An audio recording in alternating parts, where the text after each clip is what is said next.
नमस्कार, news India आप देख रहे हैं। मैं आपके साथ सागर मिश्रा। स्वागत है आप सभी का हमारे खास शो बालकनामा में। दुनिया में कहीं युद्ध है तो कहीं पर आतंक है, कहीं खून खराबा है तो कहीं गोलीबारी है, कहीं राजनीति की कपटी चालें हैं तो कहीं सीमा पर तनाव है। इन सभी चिंतित करने वाली खबरों के बीच हम आपके लिए एक सुकून की खबर लाए। दिल्ली की सड़कों पर भीख मांगने वाले या फिर दिल्ली की रेड स्ट्रीट पर गाड़ियों का शीशा साफ करने वाले बच्चों की तस्वीर तो आपने बहुत देखी होंगी, लेकिन क्या होगा इन बच्चों का भविष्य? ये स्कूल नहीं जाते, ये पढ़ने नहीं जाते, तो जाहिर है कि इनका भविष्य अंधकार में ही होगा।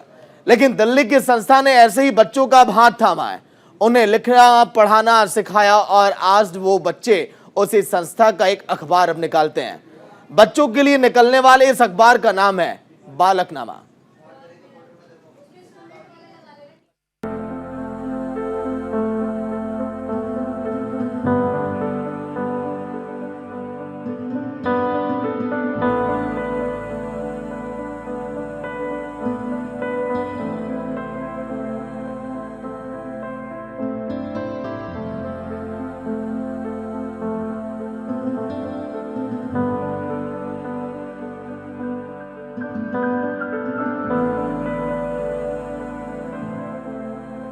इनकी दुनिया में बस घर से स्कूल तक का रास्ता है और इनकी दुनिया में बचपन स्कूल जाने को तरसता है।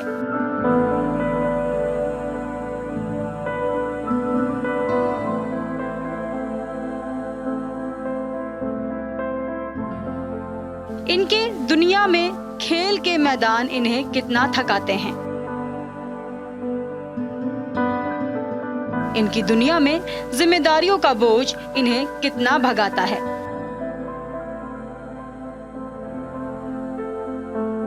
जिन बच्चों को आप अपनी टीवी स्क्रीन पर देख रहे हैं, ये वो बच्चे हैं जो दिल्ली के रेड लाइट पर गाड़ियों के शीशे साफ करते थे या चौराहों पर किसी ठेली पर काम किया करते थे।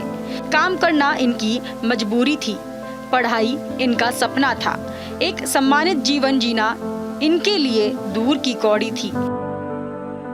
जीवन को समझ पाना इनके लिए मुश्किल था और अपने सपनों को पूरा कर पाना तो असंभव ही था।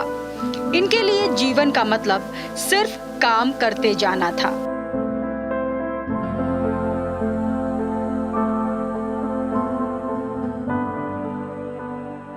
काम कभी यहाँ तो कभी वहाँ, काम कभी ये तो कभी वो। लेकिन अब इनकी सोच बदली है, इनका स्तर बदला है, जिंदगी को जीने का इनका नजरिया बदला है और ये संभव हो पाया है इस अखबार के जरिए।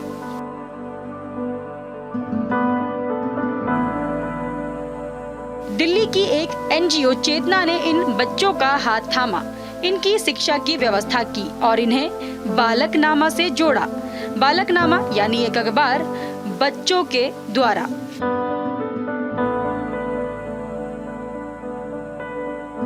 के बारे में बताना चाहूँगी। ये बढ़ते कदम कब शुरू हुआ और बालकनामा कैसे शुरू हुआ। बढ़ते कदम जो शुरू हुआ 2002 9 जुलाई 2002 को शुरू हुआ था, जिसमें 35 बच्चों ने भाग लिया था। तो जिसमें ये था कि बच्चों के क्या क्या परेशानी आती है और बच्चे किस तरह का इन परेशानियों से दूर हो जाए, उसके लिए बढ़ते कदम फेडरेशन बना। और फिर बच्चे कैसे अपनी आवाज़ रखें, तो उसके लिए एक बालकनामा की शुरुआत की जो 2003 में शुरू हुआ। बच्चों ने ही खुद से बताया कि हम अपनी आवाज़ को कैसे रखें, कैसे हमारी आवाज़ बाकी लोगों तक पहुंचे कि बच्चों की क्या क्या समस्या है, तो इसलिए वो बालकनामा शुरू हुआ। चेतना संस्था ऐसे बच्चों का हाथ थामती है जिनका हाथ कोई नहीं थामता, जो सड़कों पर मजदूरी करते हैं या जो हालात के मारे होते हैं। कनेक्टेड चिल्ड्रन के साथ काम करती है। पिछले 20 साल से चेतना इन बच्चों के साथ काम कर रही है। चेतना जो बच्चों के साथ काम कर रही है उसमें वो बच्चे जुड़े किसी तरह से काम में लगे हुए हैं, स्कूल नहीं जा पा रहे हैं, तो इन सब बच्चों के साथ चेतना काम करती है। और चेतना बच्चों का जो एक स्ट्रीट वर्किंग चिल्ड्रन का एक फेडरेशन है जिसका नाम है बढ़ते कदम। तो बढ़ते कदम 2002 से स्टार्ट हो चुका था। चेतना इनको फैसिलिटेट करती है बढ़ते कदम को। बढ़ते कदम स्ट्रीट वर्किंग चिल्ड्रन का एक फेडरेशन है। चेतना एनजीओ बालकनामा नाम का एक मासिक अखबार निकालती है।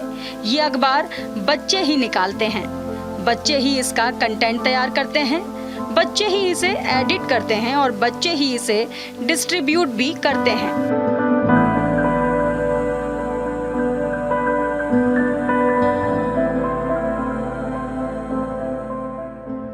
लेकिन चेतना और बालकनामा से जुड़ने के लिए एक शर्त यह है कि बच्चे को अपनी पढ़ाई शुरू करनी होगी। अपनी टीवी स्क्रीन पर जिस बच्चे को दूसरे बच्चों से बात करता देख रहे हैं वो किशन है। किशन बालकनामा के एडिटर हैं। मजबूरी में मजदूर बने किशन जब चेतना और बालकनामा से जुड़े तो इनकी जिंदगी बदल गई। अब ये बालकनामा का संपादन तो करते ही हैं, साथ ही अपनी पढ़ाई भी जारी रखे हैं। बालकनामा न्यूज़पेपर के एडिटर किशन इस वक्त मेरे साथ है। देखिए, किशन भी इसी बस्ती में रहते हैं और इनकी शुरुआत भी यहीं से हुई थी और अब ये बालकनामा से जुड़े हुए हैं, एडिटर हैं। किशन, बालकनामा के बारे में कुछ बताइए, कैसे आप इसमें जुड़े? जैसे कि सब लोग जानते हैं, बालकनामा सड़क एवं कामकाजी बच्चों का अखबार है और इसमें बच्चों की समस्याएं छपती हैं। जो बच्चे सड़कों पे रहते हैं या उन्हें कोई परेशानियां हो रही है या उनकी अन्य परेशानियां होती है तो वो इसमें मतलब बच्चों की समस्याएं छपती है। तो मैं भी पहले काम करता था ठेके के सामने और मैं भी अपना गुटखा बीड़ी सिगरेट तम्बाकू की ठेलियाँ लगाता था। मेरे घर का खर्चा नहीं चलता था तो उसी जो पैसा आता था उसी पैसों से मैं घर का खर्चा चलाता था। और फिर कुछ दिन बाद मैं चेतना संस्था के भैया दीदी मिले और उनने मुझे चेतना संस्था और बढ़ते कदम के बारे में बताया और फिर मैं ऐसे बढ़ते कदम से जुड़ा।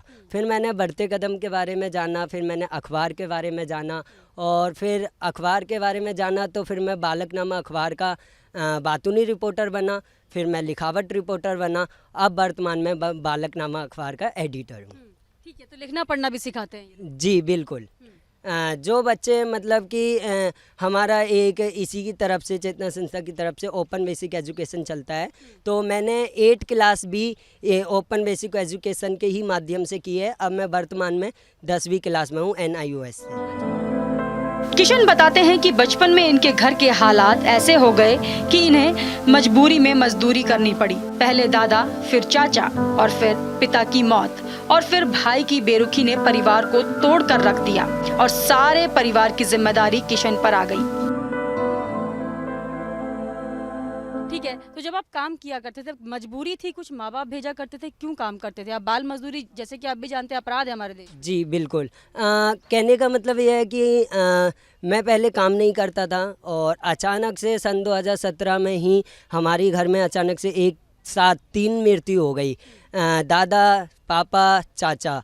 पापा के बाद जाने के बाद मतलब घर की जो समस्याएं थी वो बढ़ती चली गई और फिर जो भैया की मतलब मैरिज हो गई वो अलग हो गए, उनने सपोर्ट करना छोड़ दिया तो इससे मेरे को काम करना पड़ा और जो पैसे आते थे उसी पैसों से मेरा खर्चा, मेरे घर का थोड़ा बहुत खर्चा चलता था, इसीलिए मुझे काम करना पड़ा। बालकनामा अखबार का एक और नियम है, जो बच्चे इस अखबार के लिए लिख नहीं सकते उन्हें बातूनी रिपोर्टर बना दिया जाता है। बातूनी रिपोर्टर यानी वो रिपोर्टर जो दूसरे बच्चों से मिलकर उन्हें मौखिक तौर पर एकजुट करते हैं। उषा ऐसी ही बातूनी रिपोर्टर हैं। इस वक्त मैं नोएडा सेक्टर 16 के सोरखा गांव में खड़ी हुई हूँ। मेरे पीछे का नज़ारा आप देख पा रहे होंगे, सभी झुग्गी झोपड़ियाँ बनी हुई है। यहाँ पर वो बच्चे रहते हैं जो कि ज़्यादातर आपको सड़कों पर कूड़ा कचरा बीनते हुए नज़र आते हैं या फिर बाल मजदूरी करते हुए नज़र आते हैं। सड़कों पर आपने देख रहा होगा काफ़ी सारे ऐसे बच्चे हैं जो कि ट्रैफिक की रेड लाइट होती है तो आते ही या तो गाड़ी साफ़ करने लग जाते हैं या फिर कुछ ऐसा सामान लेकर आपकी गाड़ी का दरवाज़ा खटखटाते हैं और उसको आपसे खरीदने का जो है विनती करते हैं खरीदने के लिए कि इसको खरीद लीजिए ताकि कुछ पैसा उनके पास आ पाए। लेकिन यहाँ पर कुछ बच्चे ऐसे भी हैं जो कि भीख मांगने के अलावा, मजदूरी करने के अलावा अपने लिए एक ऐसा काम करते हैं जिससे कि उनकी अलग पहचान बनी हुई है और वो यहाँ पर रह रहे बच्चों के लिए एक एग्जाम्पल भी सेट कर रहे हैं। जैसे कि आप देख पा रहे होंगे, एक बच्ची यहाँ पर ये बातूनी रिपोर्टर है बालकनामा न्यूज़पेपर में। बालकनामा न्यूज़पेपर एक ऐसा अखबार है जो कि सड़क पर रह रहे बच्चों के लिए ऐसा काम कर रहा है जिससे कि बच्चे जो भीख मांग रहे हैं सड़क पर, वो भीख मांगने के अलावा ऐसा काम करे जिससे कि और बच्चों के लिए भी एग्जाम्पल सेट हो पाए। सबसे पहले तो बेटा आप अपना नाम मुझे बता दीजिए। मेरा नाम उषा है। उषा। हाँ, उषा, बालकनामा में आप क्या है, क्या आपकी पोस्ट है? मैं बालकनामा की बातूनी रिपोर्टर हूँ। बातूनी रिपोर्टर। आप यहीं रहती हैं? हाँ, मैं यहीं पे रहती हूँ। ठीक है। तो किस तरीके से इस संस्था से जुड़ी हैं और इससे जुड़ने से पहले आप क्या करती थी? पहले मैं ऐसी झुग्गी में रहती थी और मम्मी पापा काम पे जाते थे, तो मैं अपनी भाई बहन को घर पे रह के संभालती थी, उनके कपड़े लत्ते और खाना पीना सब बनाती थी मैं अकेले। तो एक दिन हमारी टीचर आई एक संस्था से और उन्होंने मेरे को समझाया कि ये सब होता है। और हम जब नए नए थे यहाँ पे तो हमें पता नहीं था स्कूल कहाँ पे और पढ़ने का कुछ पता नहीं था। तो उन मैम ने हमें इस संस्था से जोड़ा और फिर मैं थोड़ा समझाने के बाद, सिखाने के बाद स्कूल में भी एडमिशन करवाया हमारा। और फिर हम वहाँ से पाँचवीं क्लास तक हम वहाँ पे सिर्फ, तो हम वहाँ पे पढ़ लिए और पेपर भी दे दिया, हम पास हो गए। फिर हम अभी ओपन से 8th क्लास में नाम लिखवा के अभी पढ़ रहे हैं और मैंने काफ़ी बच्चों को संस्था से जोड़ा है। संस्था से जोड़ा है। अच्छा, बालकनामा न्यूज़पेपर के बारे में जब आपको पता लगा तो कैसा लगा आपको और कैसे काम कर रहा है ये न्यूज़पेपर? और जैसे कि इसमें सिर्फ बच्चों की खबर छापी जाती है तो मुझे बहुत खुशी होती है। और जैसे मेरी भी कोई प्रॉब्लम्स होती है तो मैं भी बताती हूँ भैया को, जो हमारे किशन भैया हैं उन्हें मैं बताती हूँ कि हमारे यहाँ पे ऐसे ऐसे हो रहा है और मुझे ये प्रॉब्लम हो रही है। हमारे घर में जो जितने बच्चे हैं उधर ग्राउंड में उन्हें भी बहुत प्रॉब्लम्स हो रही है, तो भैया को बताती हूँ। भैया वो प्रॉब्लम्स आगे बताते सर को और फिर वो हमारा न्यूज़ छप जाता है, तो हमें बहुत खुशी होती है कि हमारी प्रॉब्लम्स को भी कोई सुनने वाला है और हमारी हेल्प करने वाला है। ठीक है, यहाँ पर रह रहे बच्चों को आप अवेयर करती हैं चीज़ों से, बोलती हैं कि आप सड़कों पर जाकर भीख ना मांगे और इस संस्था से जुड़े? मैं उन्हें बहुत समझाती हूँ कि आपको जब पढ़ने के लिए मिला है तो आप ऐसे काम मत करो और मैं तुम्हें जोड़ूंगी अच्छे से संस्था में और तुम भी पढ़ना और मेरे साथ पढ़ना। मैं भी तुम्हें जो नहीं आएगा मैं समझाऊंगी और सर भी समझाएंगे, मैम भी है वो भी समझाएंगे। अपनी टीवी स्क्रीन पर जिस बच्चे को आप कंप्यूटर ऑपरेट करता देख रहे हैं वो बिट्टू है। बिहार के रहने वाले बिट्टू कभी अपने पिता के साथ जूस की ठेली पर मजदूरी किया करते थे, लेकिन अब चेतना से जुड़कर बालकनामा के लिए बतौर बातूनी रिपोर्टर काम कर रहे हैं और साथ ही अपनी पढ़ाई भी जारी रखे हैं। तो फिर मेरा भाई है वो, उसके दोस्त ने एनजीओ के बारे में बताया। फिर एनजीओ में मेरे भाई हम सब गए। फिर एनजीओ से हमें बढ़ते कदम के बारे में पता चला। फिर हम बढ़ते कदम के सदस्य बने। फिर हम किशन भैया जब सपोर्ट ग्रुप मीटिंग कराने आते थे तो वो हमसे मिले। फिर उनसे हमारी बात चली तो वो उनने बोला तुम बालकनामा का रिपोर्टर बनना चाहते हो? बोला हाँ। तो फिर वो अलग अलग जगह हमें लेके गए। फिर उधर हम बड़े बड़े आदमियों से मिले। फिर धीरे धीरे हम। तो आप रिपोर्टर हो भी? हाँ।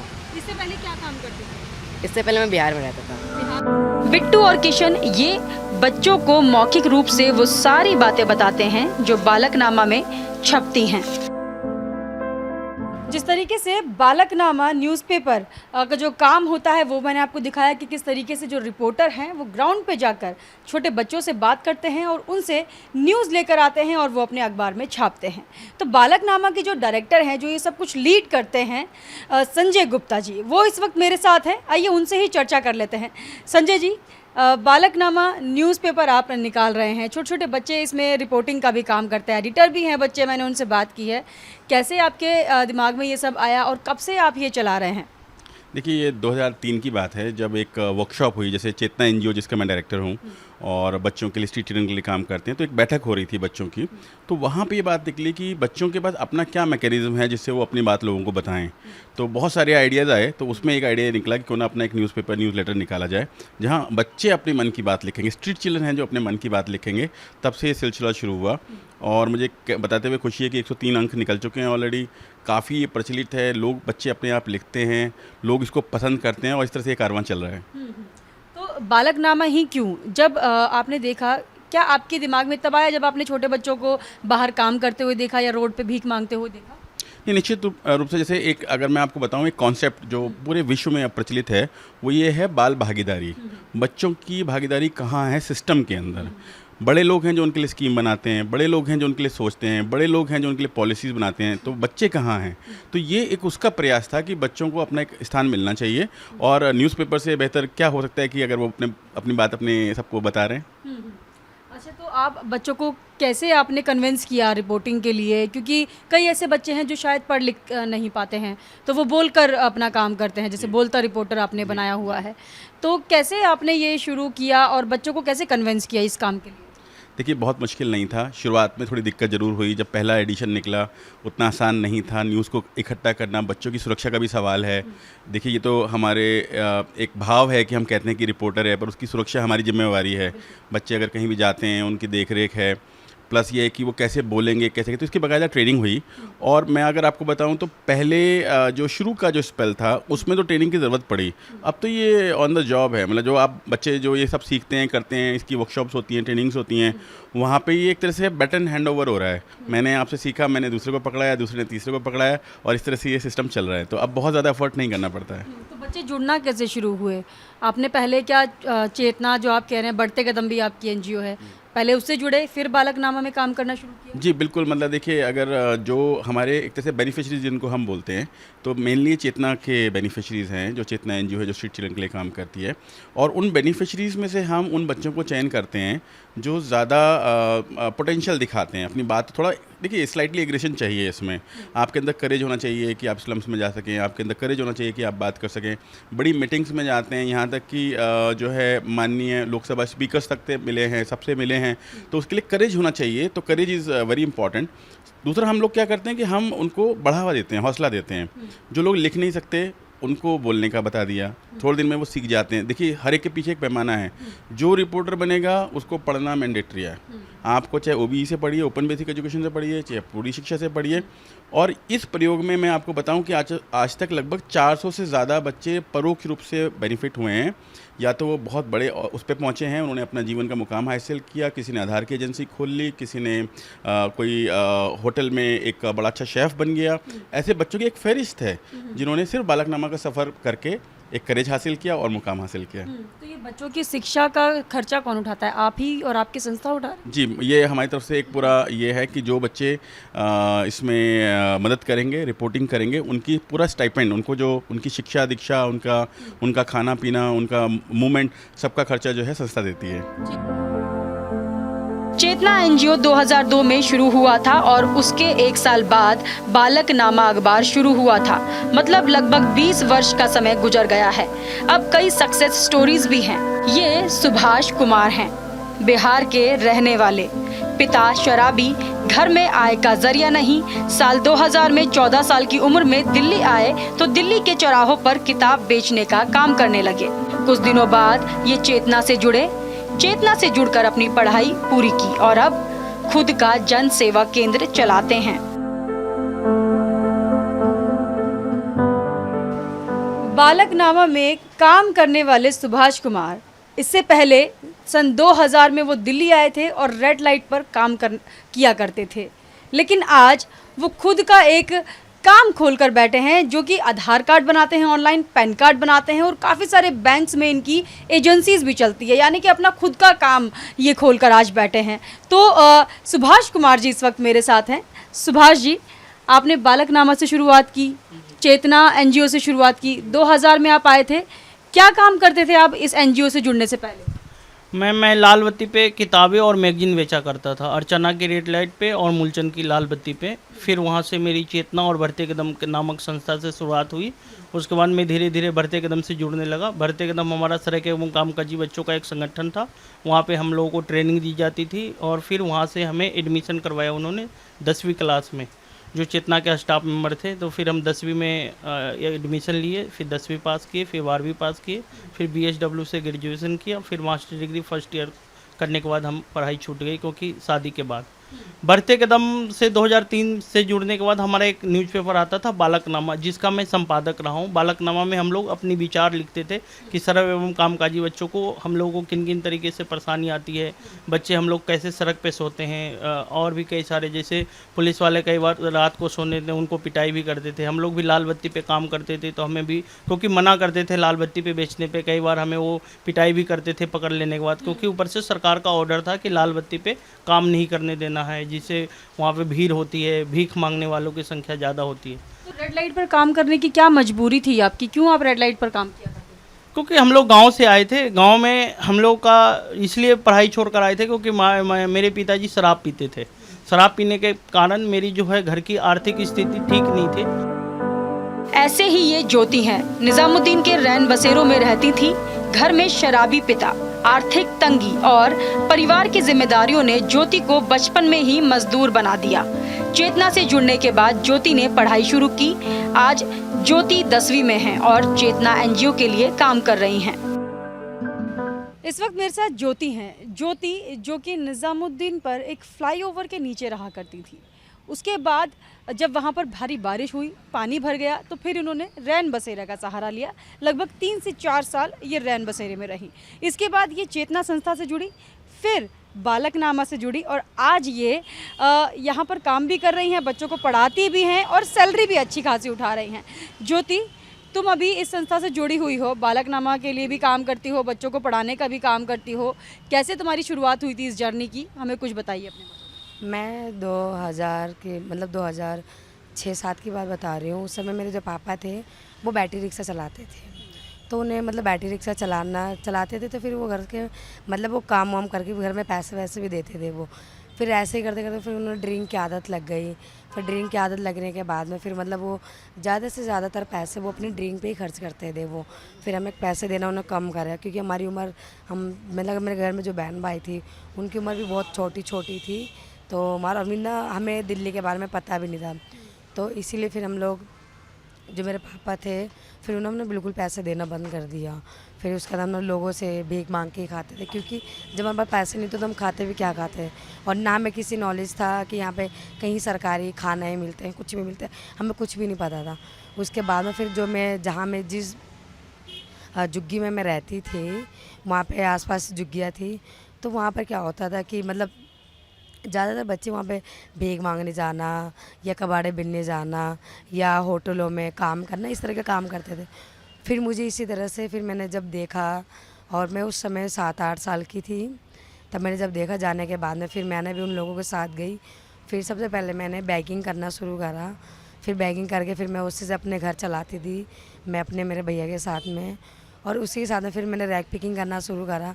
फिर मैं सब इन साथ में रहते फिर मुझे स्मोकिंग की आदत हो गई थी, क्योंकि जिस जगह मैं रहती थी वहाँ पे काफ़ी बच्चे स्मोकिंग करते रहते थे। फिर ऐसे करते करते फिर मुझे चेतना एनजीओ मिला। फिर जब मैं चेतना एनजीओ से जुड़ी, फिर उन्होंने मुझे पढ़ाने के लिए लेके गए, क्योंकि निज़ामुद्दीन में सेंटर था, और वो निज़ामुद्दीन सेंटर में वही बच्चे पढ़ते थे जो रैक पिकिंग, बैगिंग या स्मोकिंग करते थे या कहीं काम काजी होते थे, वैसे बच्चे काम जाते थे पढ़ने के लिए। फिर जब मुझे वहाँ लेके गए तो मुझे फ़र्स्ट टाइम तो मुझे बहुत अच्छा लगा। फिर उसके बाद में फिर मैंने मतलब फ़र्स्ट टाइम अपने मैं काम करती थी, सेकंड हाफ आके मैं अपने पढ़ाई करती थी। करते करते फिर साथ ही साथ में फिर मैं वहाँ की लीडर बनी, मुझे बड़ी खुशी होती थी। फिर मैंने सारे जो भी काम करती थी छोड़कर फिर मैं बालकनामा में आ गई। बालकनामा में न्यूज़पेपर लिखती थी और साथ में मैंने पढ़ाई भी करी, 3री पास करा, 8वीं पास करा। मैं अभी 10वीं में हूँ, अभी भी पढ़ाई कर रही हूँ मैं। और साथ में फिर मैं चेतना से जुड़ने के बाद में मैं अभी क्या कहते हैं मोबिलाइज़र की पोस्ट में हूँ, और बच्चों को लेके आना, बच्चों को पढ़ाना और बच्चों का देखभाल करना, उनको घर छोड़ के आना, ये सब काम करती हूँ मैं। ठीक है, आप है कहाँ से, रहने वाली कहाँ की हैं आप? मैं लखनऊ की रहने वाली हूँ। ज्योति बताती है कि बालकनामा में इनकी कई रिपोर्ट्स पर एक्शन भी लिया गया है और कई रिपोर्ट्स से लोग जागरूक हुए हैं।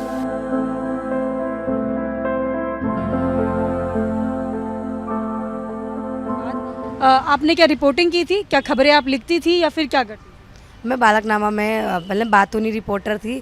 बातूनी रिपोर्टर से मैं एडिटर के पोस्ट तक आई हूँ मैं। उसमें रिपोर्टर में मैं रिपोर्ट लिखती थी, नोएडा, साउथ दिल्ली, वेस्ट दिल्ली, गुड़गांव में ज़्यादा मैं जितनी भी रिपोर्टें मिलती थी उसको मैं लिखती थी। और कई रिपोर्टों में मेरे छानबीन भी हुआ है और कई रिपोर्ट में मेरे बदलाव भी आया। जैसे कि मैंने कई रिपोर्ट लिखा था कि बच्चे स्मोकिंग बेचते हैं हमारे यहाँ पर। फिर जब मैं इस पर काफ़ी रिपोर्टर ने, काफ़ी लोगों ने देखा तो इस पर काफ़ी वहाँ के बच्चे के मतलब सुधार भी आया। और फिर बच्चों ने मतलब वो सब बेचना, जो नशा की चीज़ें बेचते थे वो उन्होंने बेचकर उन्होंने पढ़ाई ज्वाइनिंग करा। और कई जगह मैंने शादियाँ रुकवाई है। तो ये मतलब जब भी मैं रिपोर्ट छापती थी तो मुझे कई ज़्यादा मुझे सब चीज़ों का मिला, प्रभाव भी मिला, बदलाव भी मिला उस सब चीज़ों में, कि जो चीज़ें मैं लिखती थी उसमें कुछ न कुछ ज़रूर काम होता था, प्रभाव पड़ता था उससे। बिल्कुल प्रभाव पड़ता था उसके अंदर में। तो चाहती हैं आगे रिपोर्टिंग करना चाहती हैं कंटिन्यू? हाँ, मैं अभी भी बालकनामा में कुछ भी रिपोर्ट होता है या मैं देखती हूँ तो मैं बालकनामा के रिपोर्टर को ज़रूर बताती हूँ। किसी बड़े संस्थान में काम करना चाहती हैं, रिपोर्टिंग ही करना चाहती हैं? मैं अब तो मेरा सपना है कि मैं बच्चों के लिए काम करूँ और बस। सुभाष और ज्योति की तरह शंभू भी चेतना की एक और सक्सेस स्टोरी है। कभी ठेकेदार के अंडर में रेड लाइट्स पर फल बेचने वाले शंभू जब चेतना से जुड़े तो कभी स्कूल का मुंह नहीं देखा था, लेकिन चेतना से जुड़ने के बाद इन्होंने पढ़ाई की और आज समाज के उन बच्चों को पढ़ाते हैं जो कि हाशिए पर हैं।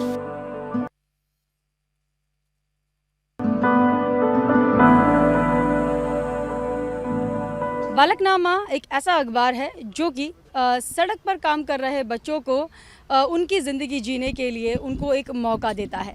जिस तरीके से देखिए मैंने अभी बात भी की है, मेरे साथ इस वक्त शंभू हैं जो कि टीचर बन चुके हैं। पहले ये भी रिपोर्टर हुआ करते थे, फिर एडिटर बने, अभी आप टीचर बन गए शंभू।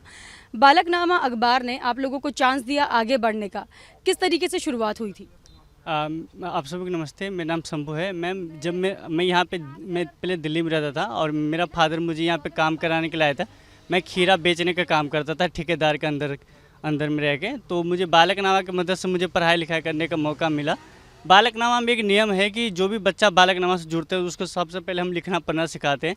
जैसे हमारे बातूनी रिपोर्टर साहब मिले हैं, तो बातूनी रिपोर्टर को हम यही कहते हैं कि पहले आप लिखना सीखो, फिर हम उसको लिखा हुआ रिपोर्टर बनाते हैं। तो बच्चा के अंदर एक लालच आता है कि हम बालकनामा के पास जुड़ेंगे तो हम पढ़ना लिखना भी सीखेंगे। तो इस तरीके से आगे बढ़ते हैं। तो मैं भी इसी तरीके से पहले बातूनी रिपोर्टर बना, फिर लिखावट रिपोर्टर बना, फिर एडिटर बना और अभी मैं एक टीचर हूँ, BSW कर रहा हूँ और मैं टीचर हूँ और उन बच्चों को पढ़ाता हूँ जो कामकाजी बच्चे हैं, जो सड़क पे कामकाज करते हैं, तो उनको पढ़ाता हूँ मैं। बशीर बद्र का एक शेर है, उड़ने दो परिंदों को, कभी शोक हवा में, फिर लौट के बचपन के जमाने नहीं आते। जिन बच्चों की पीठ पर स्कूल का बैग होना चाहिए, उन बच्चों की पीठ पर जिम्मेदारियों का बोझ है। जिन बच्चों के लिए स्कूल के गेट खुलने चाहिए, उनके लिए फैक्ट्रियों के गेट खुलते हैं।